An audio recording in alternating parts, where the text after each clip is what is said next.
అందరికీ నమస్కారం. ప్రతి ఒక్కరికి ఏదో ఒక వెహికల్ అయితే ఉంటుంది. బైక్ ఉండొచ్చు, స్కూటీ, కారు, ఈ విధంగా ఫోర్ వీలర్స్, ఈ విధంగా ఒక్కొక్కరికి ఒకటి ఉండొచ్చు.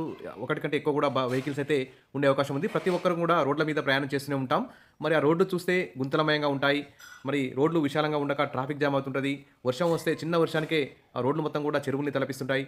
మరి ఇలాంటి సందర్భాల్లో మరి వెహికల్స్ రోడ్ల మీద నడపడం చాలా కష్టమవుతుంది.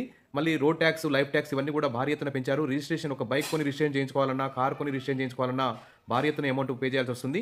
ఈ విధంగా మరి ఈ అందరికి కూడా ప్రజలందరికీ కూడా చాలా ఇబ్బందులైతే ఎదుర్కొంటున్నారు.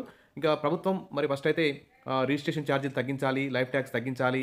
తర్వాత రోడ్లని కూడా గుంతలు లేకుండా చూడాలి.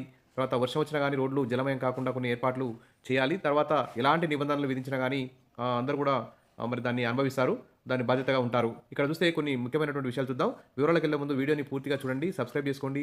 వీడియో చాలా మంది చూస్తున్నారు. లైక్ చేయండి. ఖచ్చితంగా ఒక లైక్ చేయండి. ఇక ట్రాఫిక్ రూల్స్ మారుతున్నాయి. కొత్త ప్రతిపాదనలు సిద్ధం. ముసాయిదా విడుదల చేసిన కేంద్ర రవాణా శాఖ అంటే ఇక్కడ న్యూస్ అయితే చూస్తున్నాం. మరి ఫస్టు రోడ్లు అన్ని గుంతలు లేకుండా మరి బైక్‌ల రిజిస్ట్రేషన్ గానీ, వెహికల్స్ రిజిస్ట్రేషన్ కూడా తగ్గించి తర్వాత ఇలాంటి రూల్స్ మారిస్తే అందరూ కూడా ఒప్పుకుంటారు. మరి ఫస్ట్ ప్రభుత్వం ఆ విధంగా ఇప్పుడు జీఎస్టీ ఏ విధంగా తగ్గించారో అదేవిధంగా అన్నిటికి కూడా ధరలు తగ్గించాలి. ఇక 45 రోజుల్లో ఫైన్ కట్టకపోతే బండి సీజ్ చేస్తారట. అభ్యంతరాల స్వీకరణకు సన్నాహాలు. తెలంగాణలో రవాణా శాఖ టాస్క్ ఫోర్స్ కూడా ఏర్పాటు చేస్తున్నారు. కఠిన చర్యలకు సిద్ధమవుతున్న అధికారులు. ఈ విధంగా వాహనదారులకు ట్రాఫిక్ రూల్స్ విషయంలో నిర్లక్ష్యం వహిస్తే ఇకపై తగిన మూల్యం చెల్లించక తప్పదట.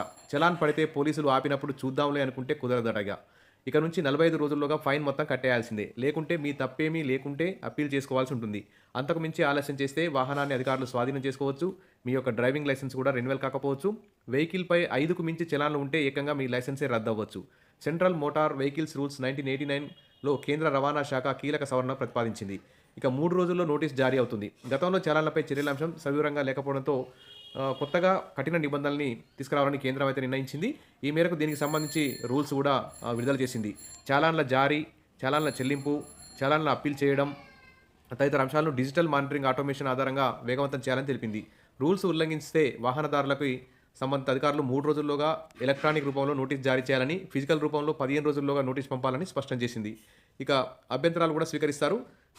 ఇక నిబంధనలపై అభ్యంతరాలు, సూచనలు ఉంటే ఢిల్లీ రవాణా మంత్రిత్వ శాఖలోని అదనపు కార్యదర్శికి పంపవచ్చని కేంద్రం తెలిపింది. ఇక్కడ కనిపిస్తున్న వెబ్‌సైట్‌కి మనం మీ యొక్క అభ్యంతరాలుంటే, ఈ విధి విధానాల మీద మీకు ఏమైనా అభ్యంతరాలుంటే కూడా మీరు మెయిల్ కూడా చేయవచ్చు. మరి ఇలాంటి దాని మీద ఈ ఈ అంశం మీద ఈ ట్రాఫిక్ రూల్స్ మార్చడం అనే అంశం మీద మీ యొక్క కామెంట్స్ కూడా పెట్టండి. మీ యొక్క అభిప్రాయాలు కూడా తెలియజేయండి.